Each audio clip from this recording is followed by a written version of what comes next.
Elroy, the God who sees me. So for this, hold on, before I jump, let me make sure I did everything in my notes. Oh, I did not. 1 second. We're going back to Elohim for just 1 second. See, that's why you stop and check. We're going back to Elohim for 2.5 seconds. On page 12 in our book, it has promises from Elohim. So it's Genesis 28 and 15. It says, remember, I am with you and I will watch over you wherever you go. I will also bring you back to this land because I will not leave you until I do what I've promised you. So when I read the scripture last night, again, I was like, okay, you're bringing me back to this land. What land are you bringing me back to? And why am I leaving the land? Because I need to know the things. Okay. So when I looked this up, y'all, so this was Jacob. He was fleeing from his brother's anger. Okay. If you know the story of Jacob and Esau, you know the context of what was going on. So he had to flee the land. But God is telling him, hey, you're going to have to leave this. But remember, I am with you. I will watch over you wherever you go. I will also bring you back to this land. Where was the land? The land was his home. So he had to leave his home in order to do what the Lord was telling him to do. But the Lord says, I will not leave you until I do what I will promise you. So I was like, okay, well, what are the promises? So I had to go back. The promises were divine companionship. So he's going to be your friend. He's going to be with you. Divine protection. And then faithfulness, meaning that anything that he says he's going to do, he's going to follow through on that. So that is what I had. And that's the wrap on Elohim. So based on that, that was good to me. So I wanted to share that with y'all. And now we're on Elroy. So excited. I'm so excited. And I'm going to try to read the book. I have a whole thing, but I'm going to read the book because we got the book. So the God who sees me, Elroy. It is Genesis 16:13 through 14. Our main character here is Hagar, okay? She is an Egyptian slave to Abraham. Well, at the time, his name was Abram, and the wife's name was Sarai. But I'm going to call them Abraham and Sarah. Okay. They couldn't conceive, so they couldn't have children. So Sarah told Abram, hey, I can't give you kids. So what you're going to do is you're going to marry this slave and have kids with her so that your legacy will continue. However, when Hagar became pregnant as the second wife, we could say mistress, side piece in common terms, right? At the wife's consent, Hagar became prideful. So when she received that gift, the child from Abram, she became prideful. And as a result of her pride, Sarah said, not up in here, not up in here. Okay. So she mistreated her so badly to the point that Hagar felt that her only option was to leave and run away to the desert. Y'all, to the desert? I said the desert. And so in my mind, I'm like, so you gonna leave your house pregnant and run to the desert because you felt like you had no other option. She had to be desperate. The conditions had to be the worst possible situation. She had to be at her last resort, okay? So this is where our text is going to pick up at Genesis 16 and 7. Yeah, so this is in your book on page 14.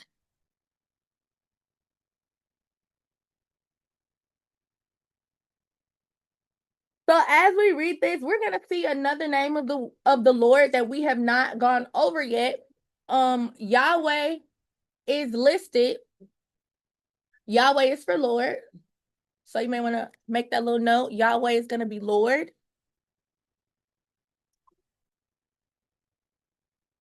All right, so I'm gonna read it from here. When Hagar goes to the desert, the angel of the Lord, the messenger of Yahweh, as it says in our books, found her by a spring in the desert. Now, in my brain, that's a contradiction. Because if you're in the desert, there's no water. Right. So I said, no, spring in the desert. So I'm like, am I asleep? Like, so I read it again, y'all. I'm like, okay, it's spring in the desert. The Lord is doing something here. We're going to see. So because I'm an English teacher, words have multiple meanings. And then we have literal language and figurative language. That's what we learned yesterday. And so I'm learning as I'm going deeper in the Bible that most things have deeper meanings. You have to do more research. if you're reading it at a surface level, you're going to get a surface level interpretation. But if you take time to dig deeper, you're going to get a better revelation, a better understanding. All right, so why would this lady go to a desert? What is the significance of the desert? So our representation of the desert, I think it's up there. It is on the slide. I will write this down because I didn't know this. You may already know.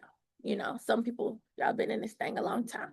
So a desert, the representation is spiritual testing. So anytime we see somebody in the desert, they're going through a spiritual test. I do recall Jesus was in the desert while he was fasting, and it was a time of spiritual testing. If you are in the desert, it is a season of judgment, divine encounters. Being in the desert strips everything away from you, and the only thing that you can depend on is God. That's good. Write that down. Write that down. Write that down. Write that down. Okay.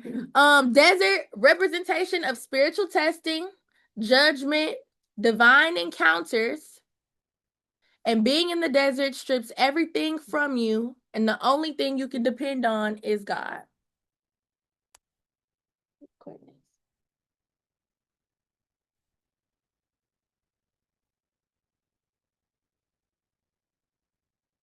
All right, so we're going to do El Roy a little bit different.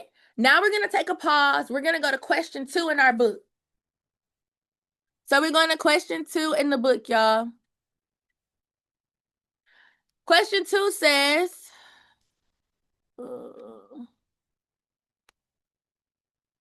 2. Describe what Hagar must have been feeling when she fled from Sarah into the desert. What circumstances in your own life have produced similar emotions? So we just said that her emotions were desperation. What is the time in your life where you have experienced desperation? How do we think that she must have felt? I do want us to verbalize this. So y'all put it in the comments. How did Hagar feel? Using your Holy Ghost imagination. How did Hagar feel when she fled from everything she knew? Maybe I should talk quieter. Everything she knew to go to a desert. Give me one word in the comments. Everybody in here, give me one word. We're going rapid fire. Betrayed. Betrayed. AJ. Optionless. I said hurt. Hurt. I said scared. Scared. Rejected. Write this down. Unsure. Uncertainty. Paris. Ooh, relieved. That's the good one. She's shaking the table. He just said look deeper into it. Right. Okay. When you get deeper into it, that's a good. Ada. Okay, Jessica in the comments has afraid. Betrayed. Apples. I had afraid as well. Afraid. Okay. We waiting on Cindy in the chat. What's your one? Lost. Lost. Okay. What did I put? Yeah. Now do with this. So Take over. sis was desperate, so she needed to flee because her current situation was getting the best of her. And when I looked further into what was happening, it was labeled as abuse. So they were going as far to abusing her. She's pregnant, carrying your child, and y'all are abusing her and mistreating her because you're mad that she now has the promise growing inside of her. She probably felt intimidated as well. Sarah. No, Hagar. Hagar. Well, I feel like Sarah felt intimidated. Well, she was. Or jealous. And jealous. That's valid. Okay. So that's 2. Let's see what else I have here. Okay, so now we know what the desert represents. Then I looked up the spring. So we're going back to our book. It says he found her, the angel of the Lord found her by a spring in the desert. What are our springs representing? Y'all ready? Our springs are representing hope, renewal, and life. Hope, renewal, and life. All right, we digging back in. Y'all ready? Okay. How ironic is it that she's somewhere, she's in the desert with two polar opposites. She has nothing but dryness, she has nothing but judgment, spiritual testing, but on the other hand, she has a source of hope, a source of renewal, and a source of life. When the angel of the Lord approached her, he started off with a question. I thought this was particularly odd because in my imagination, if you're an angel of the Lord, you should already be here with some intel from the Lord to tell me what I need to know about what I'm going through. And you asking me why I'm out here. So I had to dig deeper. But before I dig deeper, go to number 1 in your books. We're going back to the questions. Number 1 says, why do you think the angel of the Lord began his communication with Hagar by questioning her? Now, this blew my socks off last night, so I'm going to see what y'all come up with. I think he began by questioning her because he wanted to see her perspective. Where was her mind at the time when she fled? Now you're here, you're out in this desert. Why do you really think you're here? What's going on inside your head? Okay, so he Like, what wanted was to your go her purpose for thinking. coming here? What did you think the outcome was going to be? Okay. For coming here. So you think he questioned her to make her feel? Correct. Yeah. I thought he was questioning her to like make her feel a little bit more comfortable. Like if I am just getting watched, this, huh? But I mean, I thought he was questioning her to like, give me an answer, get a little bit comfortable, get a little more comfortable with me. But that's just how I took Okay. That's good. I think mine was more surface level. Now that we going up, so these guys, but 9 out of 10, he already knew, but he let her clarify and vent so that he could give her his promises. Okay. Yeah, baby. Anybody else? Okay. Most of the time when people ask you a question, you stop, it gets your attention, and you start going over it in your mind. Why am I here? Why did I come to this place? Yeah. Why am I? Because I could have went anywhere. Right. So I go to a place where there's nothing. Right. And it really made her think. It made her stop and they went, what? Really? Why are you here? You come to a realization of what you're actually. Yes. Yeah. Ooh. Hey, go too far. All right. Now. We gotta ask, let's go deeper. Come on, what you got? I'm thinking he's asking her this because, girl, you don't lost your mind. You carrying this man, baby, and you had everything you needed there. I had no prenatal vitamins. No, right out here, you had everything you needed over there. It's bad enough you got with this woman's husband. So you got something that she doesn't have. Why are you here? Okay. Anybody else before we get into it? I just noticed that God doesn't lie. He questions us first. And I believe it's to stimulate our thinking because a lot of the time, like we think too low. Woo! When we come That's into the good. mind, it's the renewal of our mind. They change your perspective.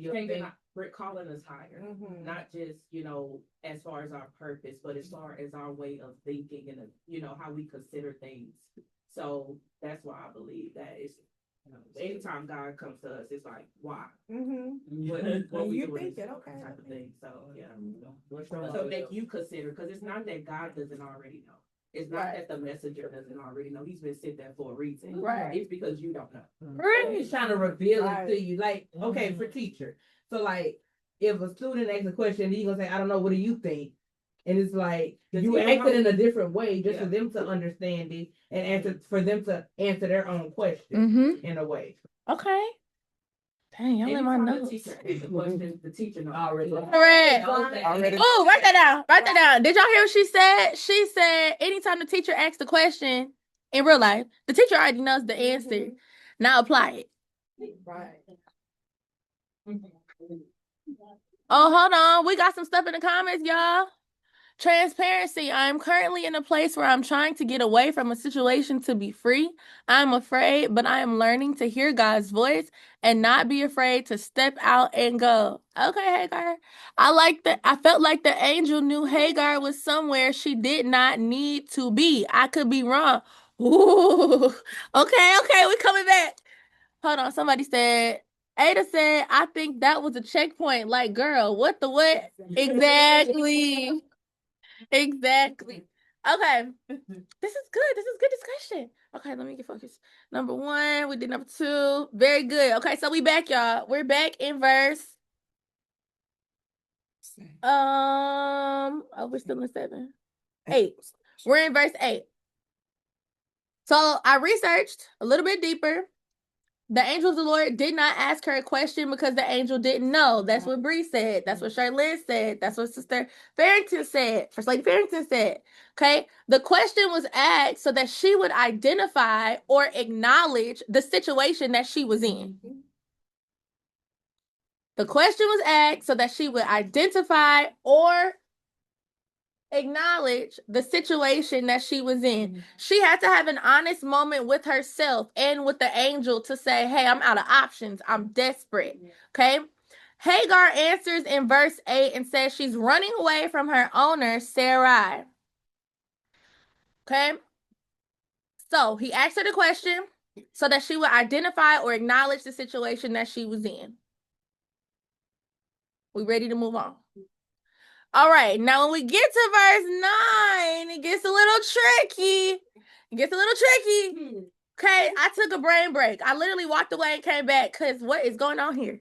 The messenger of the Lord gives her a strict directive. It is a command. Go back to your owner and place yourself under her authority. Why would the Lord want me to go back to this mess? Why? Poor Kay. Okay. So I'm like, okay, well, what book is this? This is Genesis. If this is Genesis, it's the beginning of the Bible. We just read the creation of the world, okay? And if God is a God of order, and he is, there has to be a reason behind why she had to go back and to submit. So in verse 9, where it says, go back to your owner and place yourself under her authority, I personally wanted to know, why couldn't it be a different result? Why couldn't you have come with a different directive for me? Why am I going back to the people who abused me? Why am I going back to a place where I'm being mistreated?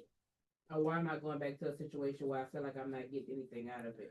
Right. Why am I going back? So, because she's under covenant with Abram and Sarai, because she was his wife as well, proper order had to be restored in the house. Proper order had to be restored in the house. She had to go back. She had to be aligned, as Bree number 2 said. And for her obedience, we see in verse 10, she gets a promise. I will give you many descendants. No one will be able to count them because there will be so many. This is the word of the Lord. She receives a promise for her obedience. Hold on, is it this one? Yes, it is.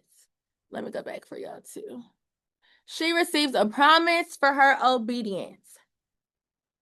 At that point, Hagar responded and said, you are El Roy. This is the place where I watch the one who watches over me. It was at that moment that she realized that everything that she went through was not in vain, and everything that happened to her, God saw it all. Write down alignment plus obedience equals spiritual breakthrough. Do 3 first. Let's do 3 first. What gave Hagar the courage to go back to Sarah and face her again? Now knowing that the angel of the Lord came and spoke to her, he gave her a directive. You have to go back and submit. If you do that, I will give to you, or the Lord will give to you, descendants, more descendants than you can count. So that is a quantity of descendants. When we continue to read, we will see that she received another promise later on. So here they're saying, I'm going to give you a large quantity of descendants that nobody can count. What gave her the courage to go back to Sarah and face her again? And do you think her demeanor changed after she had her encounter with the Lord? When she went back, you think she was still prideful? Or do you think she went back with the knowing that, all right, God sees me. He saw it all. He made me a promise. If I go back and submit, he's going to bless me. Do you think she went back with the changed demeanor, or you think she went back the same old way? So that his promise comforted her.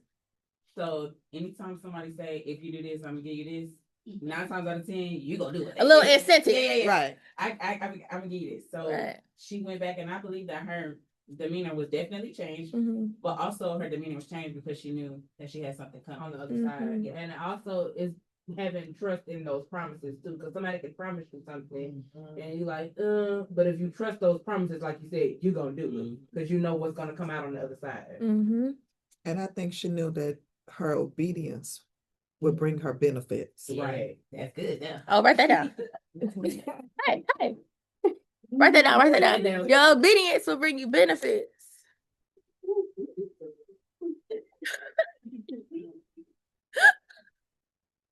Joya. Oh, the comments is popping. Hold on, y'all. I'm coming. Mm-hmm. Get you benefit. Okay, let's see. Oh, y'all saying some good stuff. I should have read this in time. Same reason God sends us back to people who wronged us and makes us apologize. Because if we being honest, she was wrong. Right. She caused all that herself. You could have just been pregnant with the baby and been a nice lady. You being prideful, girl. I have to do all. I got a baby and you don't. Like, okay. React. That was God's way of saying you can't get out the cheap way. You will have to follow the rules in order for you to get your blessings. Correct the mundo. Yeah. The word of encouragement the Lord sent through the angel gave her the courage to go back, and the fact that she recognized that God saw her and he knew all about her. Correct. Her demeanor may have been more calm and hopeful that things would turn around for her. Ada, I think she was scared going back, but she went back because of her relationship with God and her sacrifice had a promise. Yes. I think her demeanor changed too because there's no way you can come back and be I just Right. Like I just why you live because Right. Come back and, Right. Don't act brand new. But it was also the extra, but the demeanor part was.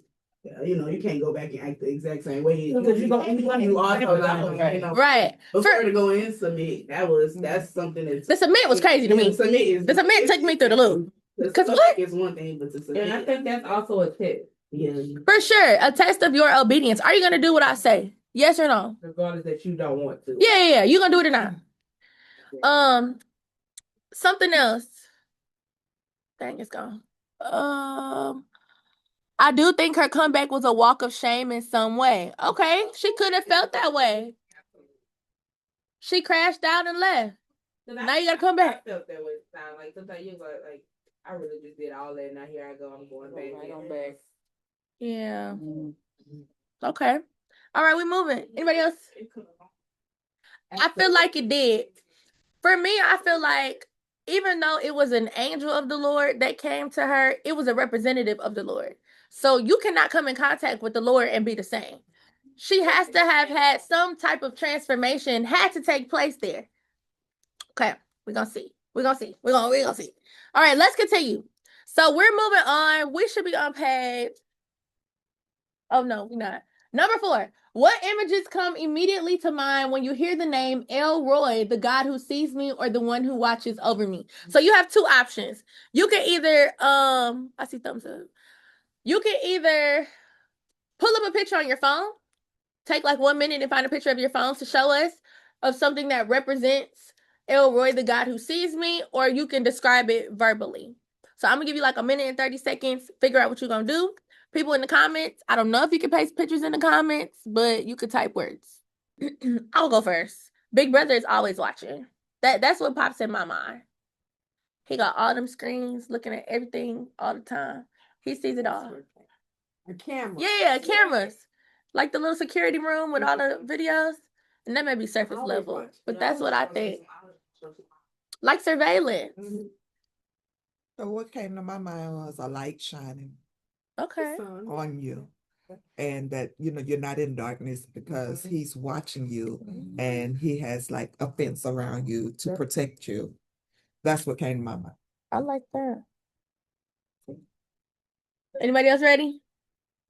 Well, I saw like I saw like a white covering. A white covering? A white covering. Okay. Like although you may be dirty, but I'm not looking at you like you're dirty. We're gonna clean all that mess up. Yes, you're looking at me through the eyes of Christ. Because he doesn't see me how I see me. Right. What else? Anybody else? Did we do number 4? Yeah. Yes.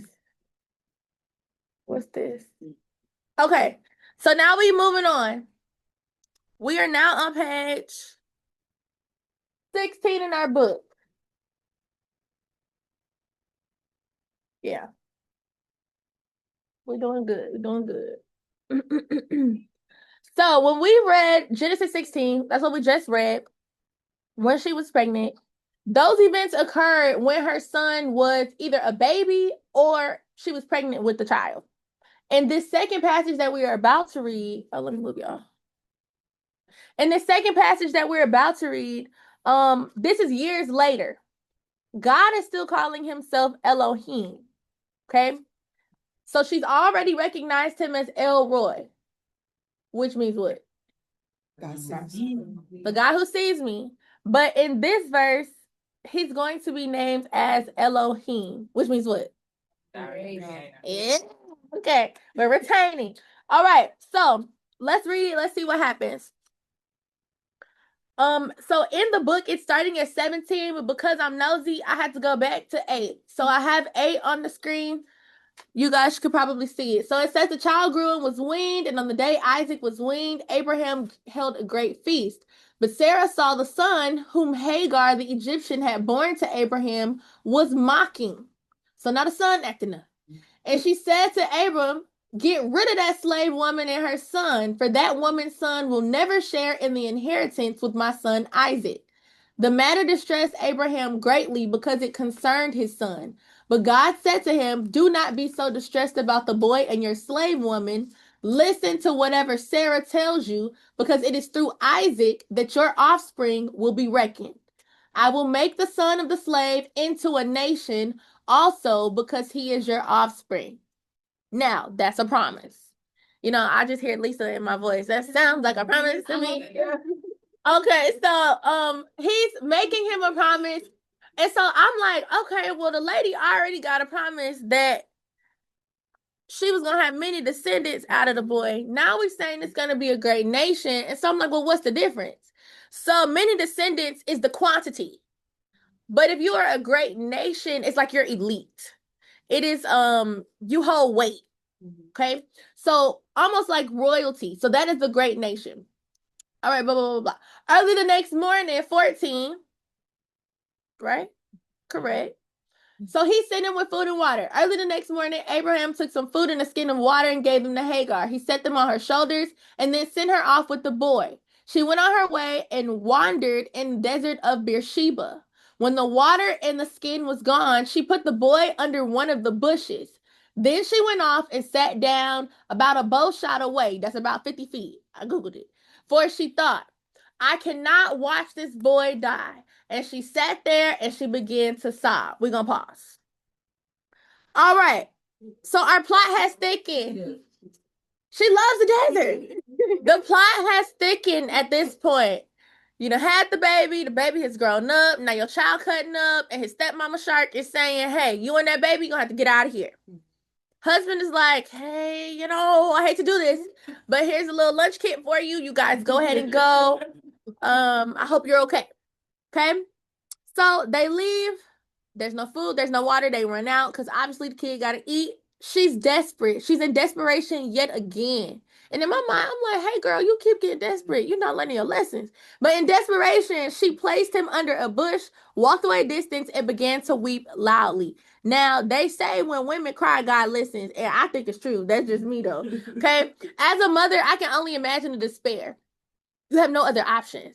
It's just you and your child. At this point, you're a single mom. At this point, you're gonna do whatever. At this point, you're like, hey, I'm out of options. But as we have already learned previously, when we're in the desert, what does that mean? Test. You're in a place of testing. What else does it mean?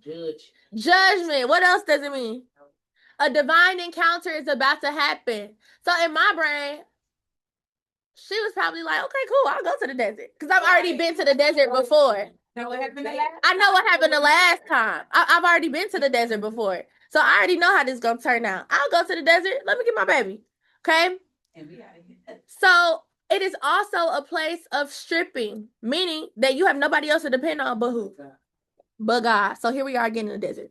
All right. No options, no help. But our good news is coming in verse 17. God heard the boy crying. Well, I'm going to read it this way because this is what's in the book. Elohim heard the boy crying, and the messenger of Elohim called to I'm probably yelling. Make y'all think I'm loud. A messenger of Elohim called to Hagar from heaven. What's the matter, Hagar? He asked her. Here we are, another question. What's wrong with you? Why am I asking you this question and I already know what's wrong? You got to tell me. Yeah. You have to realize I don't have any other options. I need some help. I'm desperate. Okay? All right. He says, don't be afraid. God has heard the boy crying as he lies there. Lift the boy up and take him by the hand, for I will make him into a great nation. Again, we have another promise. Then God opened her eyes. This the shout. Ooh. Then God opened her eyes. And she saw a well of water. Oh, y'all, this turned me down. She saw a well of water. So she went and filled the skin with water and gave the boy drink. He drew her attention to something that she could not see due to her current distress. She's probably overstimmy, her fear, her exhaustion. He did not only see her back in chapter 16. So in chapter 16, he was Elroy. He saw her. But now that we are in chapter 21, she sees him. She is seeing the provision that has already been made for her. So in chapter 16, she had a personal revelation. You are Elroy. You are the God who sees me. But now that her situation has shifted, she's seeing God in a different way. So in 21, she's now able to acknowledge God in a greater capacity. She is now referring to him as Elohim. So not only am I, yes, Lord, okay, I know you see me, or I know you see what I was going through. Now it's, oh, I'm telling my problem about my God. Because he's the mighty creator. He's now Elohim in the text. Okay, she's seeing him now for all that he is. She's now seeing him as sovereign. The narrative has shifted. Elroy is personal and intimate, whereas Elohim is unlimited. It's all powerful. It's absolute. And in Elohim, we trust. So as we end this, because this is the end, I think, is it? Oh, no, I got some backup. Here's some other scriptures. These are other scriptures that we will see Elroy. Matthew 6, 3-4. But when you give to the needy, do not let your left hand know what your right hand is doing, so that your giving may be in secret, and your Father who sees in secret will reward you. Bye, Ada. Thanks for coming. He sees in secret everything you do. He is looking at it. Everything that happens, he is looking at it, watching, waiting, orchestrating. And that's to say that we don't have to showboat what we do because he already sees it. And we, people in general, when we do stuff, we want to do it for other people to see, oh, look at me, I'm doing such and such and such. God don't need us to do that. Correct. And I feel like when you stop doing that, like trying to do for show, you get more blessings because God is working in you. So he doesn't need you to basically broadcast. Correct. This who you are. And you don't, and it's not even that, just hiding behind a facade. Like be your true self. You know? What's your motive behind what you're doing? Exactly. Yeah. All right. Then we have 2 Chronicles 16:9. Right? Yeah. For the eyes of the Lord run to and fro throughout the whole earth to show himself strong on behalf of those whose heart is loyal to him. He sees the whole world. It's given, he has the whole world in his hands. Proverbs 15:3, the eyes of the Lord are everywhere, keeping watch on the wicked and the good. Again, it's reiterating, he's seeing all. He sees the good, he sees the bad, he sees it all. I think by now it should be like that. Okay? We do have a promise from Elroy at the top of page 17 in your book.